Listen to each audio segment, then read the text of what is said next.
एकनाथ शिंदेना कावळ्याला दिला कारभार आणि त्याने हाकून भरवला दरबार. कारभार दिला एकनाथ शिंदेना. का दिला होता? कारण साहेबांना असं वाटलं की अरे रिक्षा चालवायला आला होता बिचारा गावात. रिक्षा चालवणं वाईट काम नाही, रिक्षा चालवणं हे चांगलं काम आहे. कोणतंच काम वाईट नाही, प्रत्येक काम कष्टाचं काम आहे. चोरी करण्यापेक्षा कष्ट करून खाणं कधीही चांगलं आहे. असे असंख्य नेते पवार साहेबांनी घडवले. देवेंद्र फडणवीसांनी कुणाला घडवलं? देवेंद्र फडणवीसांनी माणसं घडवली नाही, देवेंद्र फडणवीसांनी माणसं चोरली, माणसं पळवली. ईडी आणि सीडीची भीती दाखवून एक एक माणूस किडनॅप करून ब्लॅकमेल करून गेला. महाविकास आघाडीचा धर्म म्हणून इथे महाविकास आघाडीचे अधिकृत उमेदवार जर हर्षद कदम उभे केले असतील तर सत्यजित पाटणकर कोणत्या आविर्भावात बोलत आहे?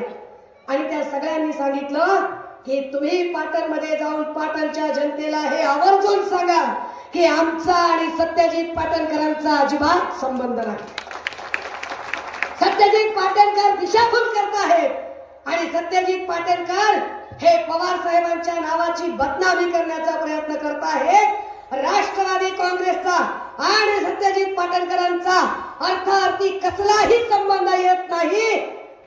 त्या देवेंद्र फडणवीसांशी हात मिळवणी करत एकनाथ शिंदेंनी गद्दारी करायचं ठरवलं. त्या गद्दारांमध्ये सगळ्यात पहिला गद्दार कोण होता? तर तुमच्या भागातला आमदार शंभूराज देसाई होता.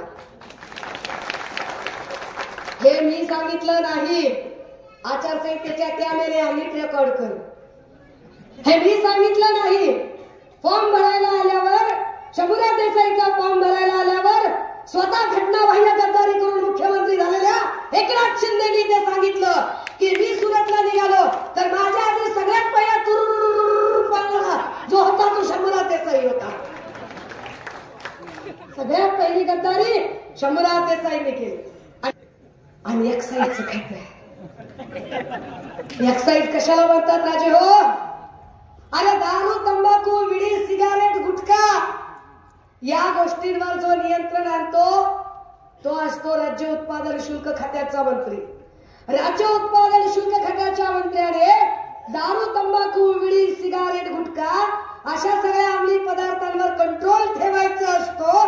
ते खातं होतं शंभूराज देसाईकडे. आणि शंभूराज देसाई सभागृहात काय करतोय? बार कुणाच्या आशीर्वादाने चालत होते?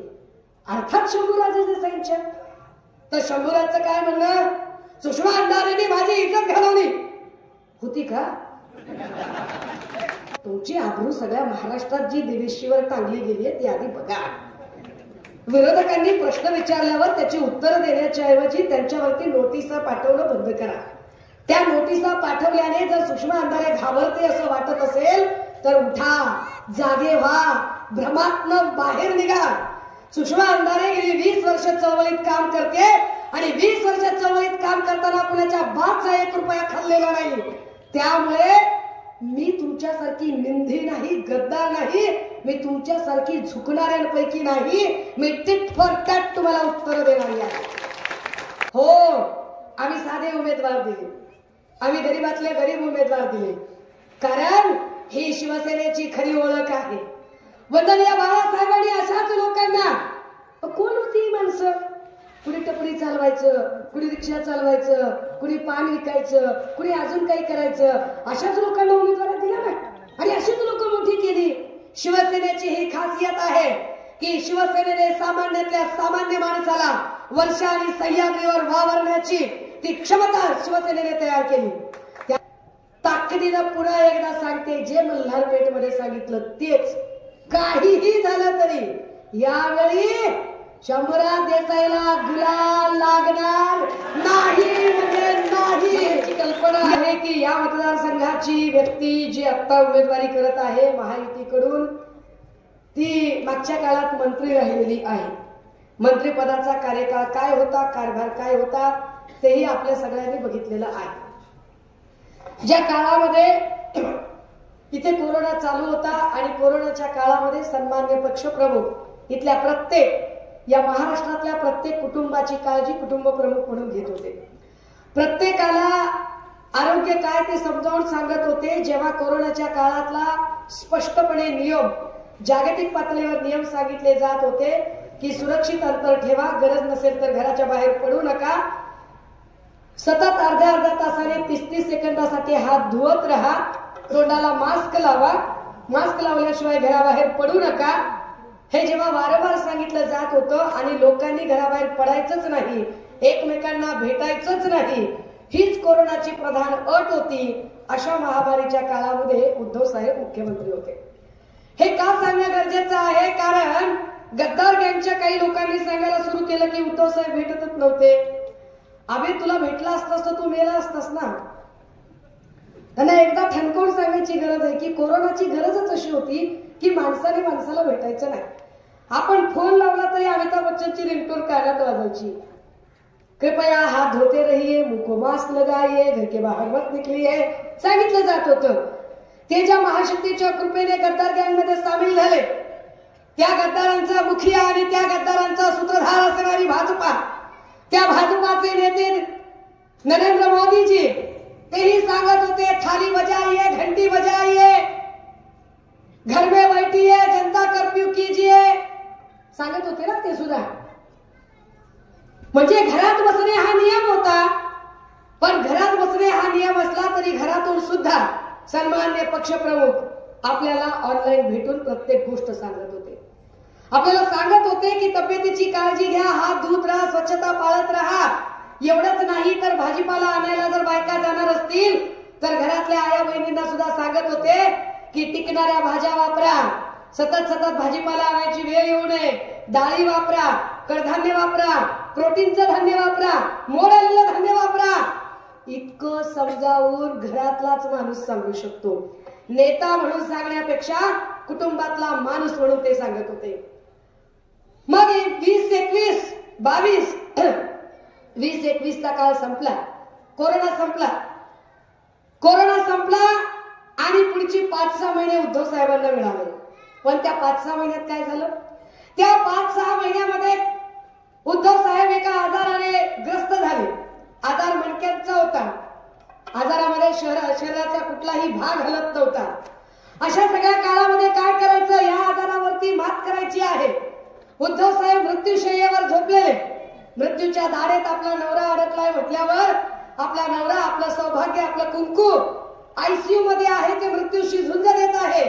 काय करायचं त्या मुख्यमंत्री पदाचं? या मुख्यमंत्री पदापेक्षा आपलं सौभाग्य जास्त महत्वाचं आहे असं म्हणत आदरणीय रश्मी वहिनींच्या डोळ्यात काहूर साचलं होतं आणि रश्मी वहिनी आपल्या 2 लेकरांना पंखाखाली घ्यायचा प्रयत्न करत होत्या की या मुख्यमंत्री पदाशी त्यांना काही देणं घेणं नव्हतं. आता आपलं कुंकू वाचणं जास्त महत्वाचं आहे. काय करावं? काल परवा कुठल्या तरी सभेमध्ये एकनाथ शिंदे म्हणाले की त्यांनी मला हलक्यात घेतलं म्हणून हे सरकार पाडलं. बरोबर आहे एकनाथ शिंदेचं, एकदम बरोबर आहे. उद्धव साहेबांनी खरंच हलक्यात घेतलं एकनाथ शिंदेना. हलक्यात घेतलं की हा माणूस काय गद्दारी करू शकतो, हा माणूस काय पाठीत खंजीर खुपसू शकतो, हा माणूस काय कपट करू शकतो. उद्धव साहेब बिचारे साधे भोळ्या माणसाने विश्वास टाकला त्या माणसावर. काय करावं? आयसीयू मधनं बाहेर निघता येत नाही. आदित्य दादांना बोलावलं आणि सांगितलं की अरे गटनेता म्हणून कुणाला तरी आता कारभार चालवायला सांगावं लागेल, कुणीतरी विश्वासाने काम करावं लागेल.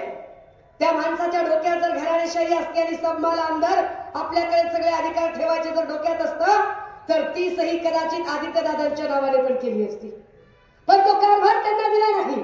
कारभार दिला एकनाथ शिंदेना. कावळ्याला दिला कारभार आणि त्याने हाकून भरवला दरबार. कारभार दिला एकनाथ शिंदेना. का दिला होता? कारण साहेबांना असं वाटलं की अरे रिक्षा चालवायला आला होता बिचारा गावात.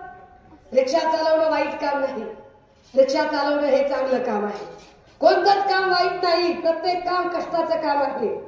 चोरी करण्यापेक्षा कष्ट करून खाणं कधीही चांगलं आहे. त्यामुळे कुणी कष्ट करून जगत असेल तर त्याचा सन्मान केला पाहिजे. उद्धव साहेबांनी सन्मान केला, शाखा प्रमुख केलं, शिवसैनिकांनी शिवबंधन बांधलं, शाखा प्रमुख केलं, गटप्रमुख केलं, नगरसेवक केलं, गटनेता केलं, महापौर केलं, आमदार केलं, नगर विकास मंत्री केलं. आणि नगर विकास मंत्री केल्यानंतर मुख्यमंत्री म्हणून मृत्यूशी झुंज देत असताना कारभार कोणाला चालवायला द्यायचा तर एकनाथ शिंदेच्या हातात कारभार दिला. पण काय केलंय लोकांनी? हलक्या हलक्यात घेतलं ना की हा कशाला गद्दारी करेल. बरोबर एकनाथ शिंदेचं हलक्यात घेतलं. उद्धव साहेबांना वाटलंच नाही की हा गद्दारी करू शकतोय म्हणून. पण उद्धव साहेबांच्या आजारपणाचा गैरफायदा घेत एकनाथ शिंदे आणि भाजपचा सूत्रधार, ज्याला स्वतःला नेते घडवता येत नाही, जो दुसऱ्यांचे नेते चोरण्यात आणि पळवण्यात आणि ब्लॅकमेल करण्यात पटाईत आहे, चाणक्य कुणाला म्हणतात? देवेंद्र फडणवीसांनी स्वतःला चाणक्य म्हणून चाणक्य शब्दाचा अपमान करू नये, कारण चाणक्य शब्द त्यांना कळत नाही. चाणक्य त्याला म्हणतात जो नेते घडवत असतो. बाळासाहेब चाणक्य होते. बाळासाहेबांनी अनेक नेते घडवले. बाळासाहेबांनी अनंतराव अडसुळांना घडवलं, चंद्रकांत खैरेंना घडवलं, नारायण राणेला घडवलं, राज ठाकरेंना घडवलं, उद्धव ठाकरेंना घडवलं. बाळासाहेबांनी नेते घडवले. पवारसाहेब चाणक्य आहेत, त्यांनी नेते घडवले. पवार साहेबांनी दिलीप वळसे पाटील असतील, हसन मुश्रीफ असतील, किंवा इकडचे त्यांचे आत्ताचे उपमुख्यमंत्री अजित पवार असतील, असे असंख्य नेते पवार साहेबांनी घडवले. देवेंद्र फडणवीसांनी कुणाला घडवलं? देवेंद्र फडणवीसांनी माणसं घडवली नाही. देवेंद्र फडणवीसांनी माणसं चोरली, माणसं पळवली. ईडी आणि सीडीची भीती दाखवून एक एक माणूस किडनॅप करून ब्लॅकमेल करून गेला. त्या देवेंद्र फडणवीसांशी हात मिळवणी करत एकनाथ शिंदेंनी गद्दारी करायचं ठरवलं. त्या गद्दारांमध्ये सगळ्यात पहिला गद्दार कोण होता? तर तुमच्या भागातला आमदार शंभूराज देसाई होता. हे मी सांगितलं नाही, आचारसंहितेच्या कॅमेरे आम्ही रेकॉर्ड कर. हे मी सांगितलं नाही. फॉर्म भरायला आल्यावर, शंभूराज देसाईचा फॉर्म भरायला आल्यावर स्वतः घटनाबाह्य गद्दारी करून मुख्यमंत्री झालेल्या एकनाथ शिंदेनी ते सांगितलं की मी सुरतला निघालो तर माझ्या आधी सगळ्यात पहिला तुरुर पळणारा जो होता तो शंभूराज देसाई होता. सगळ्यात पहिली गद्दारी शंभूराज देसाईने केली आणि शंभूराज देसाईच्या नंतर हे सगळे. या सगळ्या गद्दार लोकांना हे सांगावं लागेल की तुमची गद्दारी महाराष्ट्रात चालत नाही. हर्षद कदमची उमेदवारी हर्षद कदमला फक्त आमदार करायचं एवढ्या पुरती मर्यादित नाही. हर्षद कदमची उमेदवारी यासाठी महत्वाची आहे की शंभूराज देसाई सारख्या माणसामुळे जो पाटण विधानसभेवर गद्दारीचा डाग लागलाय तो डाग पुसून काढण्यासाठी आणि पाटणकर गद्दारांना अजिबात ताकद देत नाहीत. पाटणकर गद्दारांच्या सोबत नाही तर पाटणकर स्वाभिमानी खुद्दारांच्या सोबत असतात हे सांगण्यासाठी म्हणून इथं मशाल पेटणं गरजेचं आहे. काय गरज वाटते इथं महाविकास आघाडीचं सरकार आणण्याची? काय गरज आहे बदल करण्याची? राजे हो, शेतमालाच्या भावाचं काय झालंय आणि काय नाही तुम्ही सगळेजण बघताय. मी तर कोरडवाहू शेतातला माणूस आहे. आमच्याकडे 4800चा भाव होता तेव्हा देवेंद्र फडणवीस सांगत होते 6000 भाव करतो. आता आमची परिस्थिती अशी आहे 3100 सोयाबीन चाललंय आमचं. 3100 इकडं एकरी बॅग मागचा खर्च 3300 आहे आणि आम्हाला उत्पन्नात मिळतात 3100 रुपये. इतकी आमची वाईट अवस्था आहे. म्हणजे जर आमच्या सोयाबीनला भाव दिला असता, कापसाला दिला असता, ऊसाला दिला असता तर तुम्हाला आम्हाला 1500 द्यायची गरज पडली नसती. आमच्या शेतमालाला जरी भाव मिळाला असता आणि आमच्या लेकरांना नोकऱ्या जरी मिळाल्या असत्या तरी ते भरपूर होतं, पण ते केलं नाही. मंत्रालयात मंत्री काय पद्धतीचे भरले. एका तरी मंत्र्याला आपलं काम नीट करता यावं. अरे कोरोनाच्या काळातही एका दवाखान्यात इतके बल्कने मृत्यू झाले नाही जितके बल्कने मृत्यू कोरोना संपल्यानंतर झाले. कोरोना संपून गेल्यानंतर तानाजी सावंतांना आरोग्यमंत्री केलं आणि तानाजी सावंत आरोग्यमंत्री असताना कळवा ठाण्यामध्ये एका रात्रीमध्ये तब्बल 32 मृत्यू झाले. एका रात्रीमध्ये नांदेडला 28 मृत्यू झाले. एका रात्रीमध्ये संभाजीनगरच्या घाटीला 14 मृत्यू झाले. ज्या माणसाला हातीपाय नावाचा रोग डास चावल्याने होतो का दूषित पाण्याने होतो हे सुद्धा कळत नाही, ज्याला धरण खेकड्यांनी फोडतात का कसं फुटतं हे माहित नाही, असा माणूस आरोग्यमंत्री केला. ज्याला रुग्ण कळत नाही, कुळव कळत नाही, दांडा कळत नाही, आऊत कळत नाही, जोत कळत नाही, दुबार पेरणी कळत नाही, धूळ पेरणी कळत नाही, खतांचं 15-85 किंवा 15-15-15चं किंवा 35-35-35चं ज्याला प्रमाण कळत नाही असा माणूस कृषी मंत्री झाला. आणि एक्साईजचं खातं एक्साईज कशाला म्हणतात राजे हो? अरे दारू, तंबाखू, विडी, सिगारेट, गुटखा या गोष्टींवर जो नियंत्रण आणतो तो असतो राज्य उत्पादन शुल्क खात्याचा मंत्री. राज्य उत्पादन शुल्क खात्याच्या मंत्र्याने दारू, तंबाखू, विडी, सिगारेट, गुटखा अशा सगळ्या अंमली पदार्थांवर कंट्रोल ठेवायचा असतो. ते खातं होतं शंभूराज देसाईकडे आणि शंभूराज देसाई सभागृहात काय करतोय? याच सगळ्या चॅनलवाल्यांनी व्हिडिओ दाखवले. याच सगळ्या चॅनलवाल्यांनी शंभूराज पुढच्या अब्दुल सत्ताराला तंबाखू मागतानाचे व्हिडिओ दाखवले. ते शंभूराज देसाई. कितीतरी वाईन फॅक्टऱ्या, कितीतरी दारूंच्या कंपन्या, ज्या दारूंच्या कंपन्यांचे सर्रासपणे अधिकाऱ्यांशी साठलोट करून वसुली अधिकारी तयार करून त्याचे मोकाट लायसन देऊन अफाट माया जमा करणारा शंभूराज देसाई. म्हणजे गोरगरिबांच्या घरातल्या लेकरांनी दारू पिली पाहिजे, गोरगरिबाच्या घरात लेकरांनी व्यसनाधीन झालं पाहिजे आणि त्यांनी व्यसन करून त्यांचे कुटुंब बर्बाद झाले तरी चालतील, पण शंभूराज देसाईचं घर भरलं पाहिजे. या न्यायाने जर राज्यकारभार चालणार असेल तर काय करायचं? मध्ये ड्रग्जचं प्रकरण झालं. ड्रग्जच्या प्रकरणात आम्ही वेगवेगळ्या मुद्द्यांवर बोलत होतो. काल मी मालेगाव मध्ये होते, दादा भुसेंच्या मतदारसंघात. ललित पाटीलचा कारखाना ड्रग्जचा नाशिक मध्ये होता आणि नाशिकचे पालकमंत्री दादा भुसे. मी असं म्हटलं की नाशिक मध्ये जर ड्रग्जचा कारखाना झाला असेल, साधा विचार आहे की एक ब्युटी पार्लर जर उघडायचं असेल तर पार्लर उघडायला शॉपॅकचं लायसन लागतं, लाईट बिल लागतं, घराचं भाडं द्यावं लागतं, सगळी कागद तयार करावी लागतात, मग पार्लर उघडता येतं. एवढा मोठा ड्रग्जचा कारखाना उभा राहतो, त्यासाठी लागणारी कागदपत्र, त्यासाठीच्या वेगवेगळ्या गोष्टी, एवढं सगळं करत असताना प्रशासनाच्या लक्षात आलं कसं नाही की तिथे ड्रग्जचा कारखाना आहे? का कळलं नाही प्रशासनाला की इथे ड्रग्जचा कारखाना तयार झालाय? जर हे प्रशासनाला कळलं नसेल तर पालकमंत्री म्हणून हे अपयश आहे पालकमंत्र्यांचं की तुमच्या नाकाखाली एवढा मोठा ड्रग्जचा कारखाना चालला, एवढे सगळे अंमली पदार्थ चालू होते आणि तुम्हाला कळलं नाही, अपयश आहे तुमचं.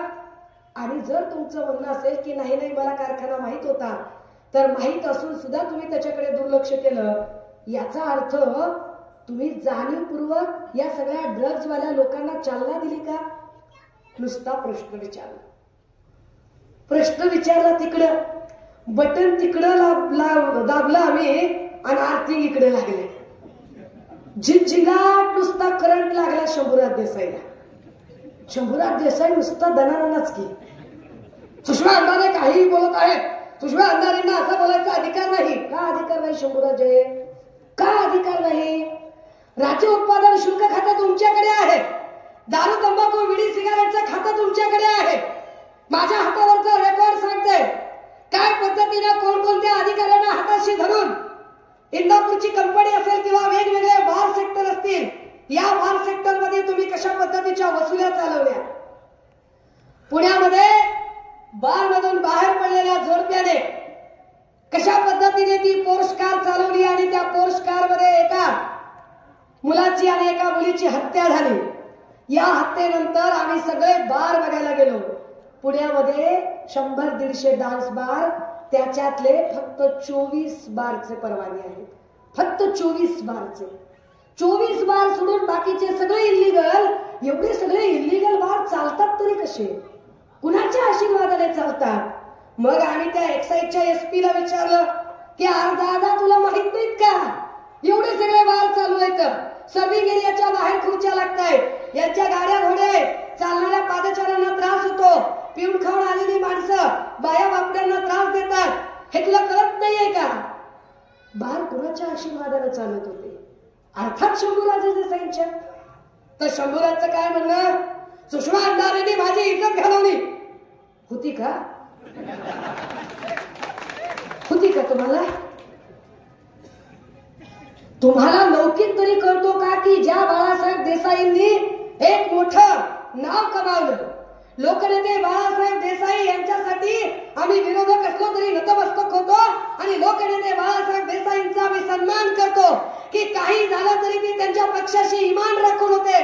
पण त्या बाळासाहेब देसाईंच्या पोटाला तुमच्यासारख्या गद्दार अवलादी जर जन्माला येत असतील तर तुम्हाला तुमची जागा दाखवली पाहिजे आणि तुम्हाला सांगितलं पाहिजे की तुमच्यामुळे लोकनेते बाळासाहेबांना डाग लागलेला पाटणकरांना आवडणार नाही.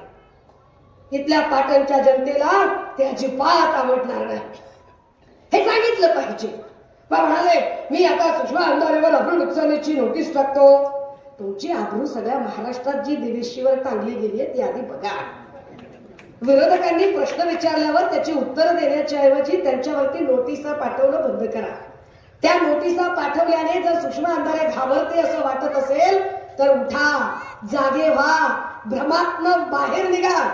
सुषमा अंधारे गेली 20 वर्ष चळवळीत काम करते आणि 20 वर्ष चळवळीत काम करताना कुणाच्या बापचा 1 रुपया खाल्लेला नाही. त्यामुळे मी तुमच्यासारखी निंदी नाही, गद्दार नाही, मी तुमच्यासारखी झुकणाऱ्यांपैकी नाही. मी टिट फॉर टॅट तुम्हाला उत्तर देणारी आहे. त्यामुळे शंभूराज देसाईंची कदाचित आमच्या नजरेला नजर फिरवायची हिंमत नसेल, पण शंभूराज तुमच्या मतदारसंघात येऊन तुम्हाला ललकारण्याची हिंमत आम्ही ठेवतो. आम्ही ती हिंमत ठेवतो, ती ताकद ठेवतो आणि म्हणून इथं येऊन आम्ही ललकारू शकतो. सत्यजित पाटणकरांकडून आम्हाला अपेक्षा होत्या की सत्यजित पाटणकर एक चांगला आणि या लोकांच्यासाठीचा उपकारक निर्णय घेतील. विकासावर फार बोललं जातंय, पण हे सगळं विकासावरची मांडणी करत असताना आजपर्यंत देसाई घराण्यालाही सत्ता मिळाली होती आणि पाटणकर घराण्यालाही सत्ता मिळाली होती. देसाई घराणा 28 वर्ष सत्तेत, पाटणकर घराणा 20 वर्ष सत्तेत, पण तरीही दोघे एकमेकांना विकासाचे प्रश्न विचारायला लागले. म्हणजे काय, तुम्ही इथल्या जनतेला वेड्यात करता का? सत्यजित पाटणकरांनी एक दिशाभूल करण्याचा प्रयत्न सुरू केला मतदारसंघामध्ये आणि सांगायला सुरुवात केली की पवार साहेबांचा मला अतूट पाठिंबा आहे.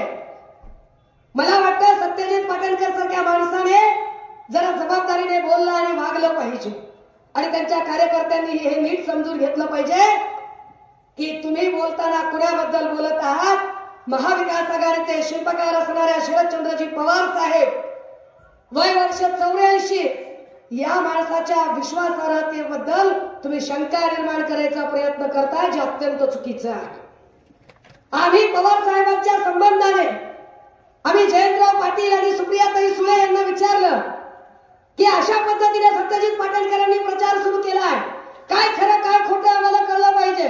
महाविकास आघाडीचा धर्म तुम्ही पाळणार आहात का नाही? महाविकास आघाडीचा धर्म म्हणून इथे महाविकास आघाडीचे अधिकृत उमेदवार जर हर्षद कदम उभे केले असतील तर सत्यजित पाटणकर कोणत्या आविर्भावात बोलत आहे?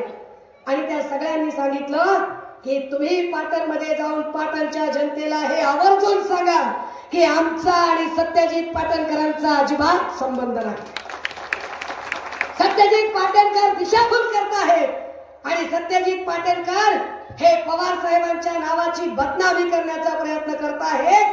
राष्ट्रवादी काँग्रेसचा आणि सत्यजित पाटणकरांचा अर्थार्थी कसलाही संबंध येत नाही. पूर्ण राज्यामध्ये काँग्रेस असेल, राष्ट्रवादी काँग्रेस असेल, शिवसेना, उद्धव बाळासाहेब ठाकरे पक्ष असेल, हे सगळे ताकदीने आणि एका जीवानं महाविकास आघाडी म्हणून लढत आहेत. त्यामुळे त्यांनी सुद्धा हा संभ्रम निर्माण करण्याचा प्रयत्न करू नये. राजे हो, या मतदारसंघाचा सगळ्यात महत्वाचा प्रश्न हा बेरोजगारीचा प्रश्न आहे. 60-70 हजार लोकसंख्या आज बाहेर मायग्रेट झालेली आहे. आपल्यातले कित्येक जण ऐरोली असेल, घनसावली असेल किंवा अणुशक्ती नगर असेल, अशा वेगवेगळ्या भागात जाऊन आता स्थिर झाले. का जावं लागलं? का या लोकांना आपलं घरदार सोडावं लागलं? का ही लोक रानमाळ झाली? का या लोकांना जिथे आपली नाळ पुरली तो गाव सोडावा लागला? शंभूराज देसाई सारख्या माणसांनी विकास केला असता तर ही माणसं इथं थांबली असती. इथं MIDC उद्योगधंदे आले असते तर ही माणसं इथं उद्योगधंद्यासाठी थांबली असती. पण इथं उद्योगधंदे आलेच नाही. इथं उद्योगधंदे येण्यापेक्षा फक्त आणि फक्त टक्केवारी आणि दलालीचं राजकारण आलं. आपल्यातल्याच विसरून न फुटलेल्या छपऱ्या छुपऱ्या टपऱ्यांना करोड करोड रुपयाचे कॉन्ट्रॅक्ट द्यायचे आणि त्यांनाच मोठं करायचं. जो जी हुजूर करतो, जो समजा जर शंभूराजने जर विचारलं, बोल रे रेडा दूध देतो का, तर जो म्हणतोय साहेब साहेब देतो साहेब, 2 लिटर काय साहेब 4 लिटर देतो, त्याला 50 लाखाचं काम. आणि जो म्हणेल काय बोलतो साहेब, हो सगळेच रेडे दूध देतात, चरवी हातात घेतोय, सांगा कोणत्या रेड्याचं काढायला जाऊ, त्याला लगेच 1 करोडचं काम. जे कुणी जी हुजरेगिरी करतात, असे हुजरेगिरी आणि मुजरेगिरी करणाऱ्यांचा एक कंपू इथं शंभूराजने तयार केला. मला असं वाटतं की तुमच्यासारखी माणसं स्वाभिमानी राजकारण काय आहे ते ओळखतील. मला कल्पना आहे की हर्षद कदम नवीन आहे. काही लोकांना वाटत असेल की एवढ्या मोठ्या हत्तीच्या मस्तकासमोर एवढा कोवळ्या वयाचा पोरगा कसं काय टप देऊ शकेल. दादा हो, ज्ञानेश्वर माऊलींनी अत्यंत कोवळ्या वयात ज्ञानेश्वरी लिहिली. छत्रपती शिवरायांनी कोवळ्या वयामध्ये स्वराज्य स्थापनेचा ध्यास घेतला. वय किती आहे हे मॅटर करत नाही राजे हो, त्याची काम करण्याची इच्छाशक्ती किती आहे, त्याची काम करण्याची जिद्द किती आहे, त्याची प्रामाणिकपणा किती आहे हे जास्त महत्वाचं आहे. काही लोक असं म्हणतात की शिवसेनेने उमेदवार देताना इतके साधे साधे उमेदवार का दिले. हो, आम्ही साधे उमेदवार दिले, आम्ही गरीबातले गरीब उमेदवार दिले, कारण ही शिवसेनेची खरी ओळख आहे. वंदनीय बाळासाहेबांनी अशाच लोकांना, कोण होती ही माणसं, कुणी टपरी चालवायचं, कुणी रिक्षा चालवायचं, कुणी पान विकायचं, कुणी अजून काही करायचं, अशाच लोकांना उमेदवारी दिला ना, आणि अशीच लोक मोठी केली. शिवसेनेची ही खासियत आहे की शिवसेनेने सामान्यातल्या सामान्य माणसाला वर्षा आणि सह्याद्रीवर वावरण्याची ती क्षमता शिवसेनेने तयार केली. त्यामुळे आम्हाला विश्वास आहे आणि शिवसेनेवरती आपल्या सगळ्यांना विश्वास आहे की मातोश्री आणि ठाकरे कुटुंब ज्याच्या कुणाच्या डोक्यावर हात ठेवतं, निश्चितपणे त्याचं सोनं झाल्याशिवाय राहत नाही. हर्षद कदमांच्या डोक्यावर जर सन्माननीय पक्षप्रमुख उद्धव साहेबांनी हात ठेवलेला आहे, जबाबदारीने एक उमेदवारी दिलेली आहे, तर त्या पक्षाची एक जबाबदार नेता पदाधिकारी म्हणून ही माझी जबाबदारी आहे आपल्याला सांगायची की हर्षदच्या वतीने ही जबाबदारी मोठी बहीण म्हणून मी घेतली पाहिजे आणि मोठी बहीण म्हणून सांगितलं पाहिजे की इथल्या जनतेचे प्रॉब्लेम काय आहे ते ताकदीने तुम्ही मला सुद्धा थेटपणे सांगू शकाल आणि मी बांधील असेल इथल्या प्रत्येक माणसाच्या प्रश्नांची उत्तरं द्यायला. मी बांधील असेल इथल्या प्रत्येक माणसाचा प्रश्न सोडवायला. मी बांधील असेल इथल्या प्रत्येक लेकी बाळींचा प्रश्न समजून घ्यायला. आपण सगळेजण ताकदीने हर्षद कदम यांच्या पाठीशी उभे राहाल आणि येणाऱ्या 20 तारखेला मशाल. मला ही कल्पना आहे बरं का, काही लोकांची तर प्रचंड इच्छा आहे सोबत यायची, परंतु शंभूराजची गुंडागर्दी, दडपशाही, दहशत, एखादा दिसला रॅलीत की लगेच त्याचा फोटो काढायचा, त्याला फोटो त्याचा दिसला, हे ह्याचा ऊस वाळू द्या रे, ह्याचा ऊस कारखान्याला घेऊ नका, घ्या रे त्याला कोपच्यात, टाका 353, टाका 354. हे आमचे सगळे पोलीस भाऊ काय करतील बिचारे. एखाद्यावर एफआयआर करायची का नाही यांना शंभूराजला विचारावं लागतं. शंभूराजने सांगितल्याशिवाय हे एफआयआर करूनच घेत नाहीत. त्यांनी सांगितलं की निर्दोषावर एफआयआर, त्यांनी नाही सांगितलं तर गुन्हेगाराला सुद्धा वाचवण्यासाठी सगळं पोलीस स्टेशन तत्पर. ही सगळी कार्यपद्धती. त्यामुळे खूप लोकांची इच्छा असून ते उघडपणे येत नाही. परंतु संपूर्ण तालुक्यातला जर अंडर करंट बघितला तर तो अंडर करंट सांगतो की या दोघांनाही आम्ही ओळखून आहोत. फक्त आणि फक्त शंभूराज देसाई निवडून येण्यासाठी, त्याला जिंकून देण्यासाठी सत्यजित पाटणकर बंडखोरीचा आव आणतायत. पण ही बंडखोरी नसून ते शंभूराज देसाईंना मदत करण्यासाठी उभे आहेत. त्यामुळे आम्ही दोघांच्याही नादाला लागणार नाही. आम्ही आमचा तिसरा पर्याय हर्षद कदम यांच्या पाठीशी उभे राहू. असे लोक जेव्हा ठामपणे सांगतात तेव्हा विश्वास मिळतो. मी 2 दिवसापूर्वी कराडला गेले होते पृथ्वीराज बाबांकडे. तेव्हा मला पृथ्वीराज बाबा तिथे सांगत होते की ताई, वरच्या वातावरणाकडे जाऊ बघू नका. वरवर तुम्हाला दहशतीमुळे लोक बाहेर येताना दिसणार नाही, परंतु मला जे आयबीचे इनपुट मिळत आहे, मला जो खात्याचे जे रिपोर्ट मिळत आहे, त्या रिपोर्टनुसार या तालुक्यामध्ये निश्चितपणे हर्षद कदम जिंकत आहे। हे पृथ्वीराज बाबा तिथे बसून सांगताय की ताई इथे हर्षद कदम आघाडी घेत आहे। माय मावळ्यांनो, तुम्हा सगळ्यांना ही विनंती असेल, आपल्या लेकीबाळींच्या सुरक्षेसाठी, शेतमालाच्या हमी भावासाठी आता महाविकास आघाडीने जाहीरनाम्यात सांगितलंय, महालक्ष्मी समृद्धी योजनेअंतर्गत सत्ता आल्यानंतर ते अर्ध तिकीट काय म्हणतात, इथे महिलांना पूर्ण प्रवास मोफत असेल। तुम्ही काय 3,000 सांगताय? महाविकास आघाडी सत्तेत आल्यावर महालक्ष्मी योजनेअंतर्गत 3,000 रुपये बायकांच्या खात्यात असतील। हे सगळं जे सांगितलं जातं हे फार महत्वाचं आहे। आपण त्या सगळ्या जाहीरनाम्याचा विचार कराल आणि तुमचा भाऊ म्हणून, तुमचा मुलगा म्हणून, तुमचं लेकरू म्हणून तुम्ही हर्षद कदम यांना आशीर्वाद दे। किती नंबरला बटन आहे? 2 नंबरला बटन लय भारी मिळाली। म्हणजे इथल्या 2 नंबरचे धंदे करणाऱ्या माणसाला जर गपगार बसवायचा असेल, काय 2 नंबरचे धंदे करणाऱ्या माणसाला जर गपगार करायचं असेल तर 2 नंबरचं बटन कचकटून दाबायचं, फक्त आठवायचं। आमचं लेकरू मुंबईला पुन्हा पै गेला, तू धंदा दिला नाहीस म्हणून दाब मशालीचं बटन। फक्त विचार करायचा, आमच्या लेकरावर खोटी केस कुणी टाकली, 100 दाब मशालीचं बटन। डाळीचा भाव किती वाढला, दाब मशालीचं बटन। तेल कितीने वाढलं, दाब मशालीचं बटन। सगळीकडे नुसती पेटी उघडली की मशाल मशाल आणि मशाल दिसली पाहिजे सगळीकडे। आपण सगळ्यांनी येणाऱ्या 20 तारखेला मशाल या चिन्हावर शिक्कामोर्तब करून हा विजय सुकर करावा ही पुनश्च एकदा विनंती करते।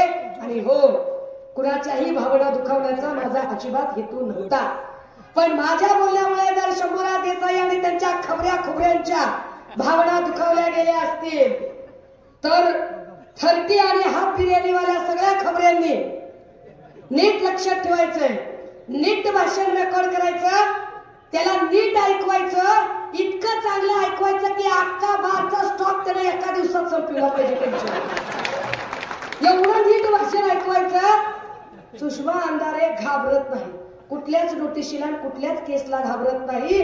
काय नोटीस आणि काय केस करायचंय, जिथं उजडायचंय तिथं उजडू दे। ताकदीनं पुन्हा एकदा सांगते, जे मल्हारपेठमध्ये सांगितलं तेच, काहीही झालं तरी यावेळी शंभूराज देसाईला गुलाल लागणार नाही म्हणजे नाही।